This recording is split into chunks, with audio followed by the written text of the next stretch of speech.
এখানে সবাই দুই চোখ দিয়ে দেখেছে, কান দিয়ে শুনেছে যে এখানে বছরের পর বছর ছেলেমেয়েরা যোগ্য প্রার্থী, যারা যোগ্য শিক্ষক শিক্ষিকা, তারা রাস্তায় বসে আন্দোলন করছিল। তখন এই সরকার কোথায় ছিল? এরকম দুর্নীতি, চাকরি নিয়ে শিক্ষক বিনিয়োগ নিয়ে দুর্নীতি এর আগে কোথাও হয়েছে? এই রাজ্যের শিক্ষামন্ত্রী জেলে, নিজেদের দিকে একবার দেখুন। তখন তো উনি বলেছিলেন যে অনেক কিছু ষড়যন্ত্র হচ্ছে, পার্থ চ্যাটার্জিকে জেলে ভরে দিচ্ছে, ওই জায়গায় ভোট করবে বলে ভালো করে বিরোধী পক্ষ। সব সময় কি বিরোধী পক্ষ আর বিজেপি যা করছে এইটার সাথে বিজেপির কী সম্পর্ক?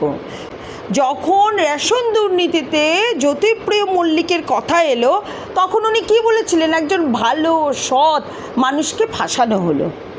অথচ ওগুলো কিন্তু সমস্ত তদন্ত করে, সূত্র ধরে সিবিআই তদন্ত করে তাদেরকে নিয়ে গেছে।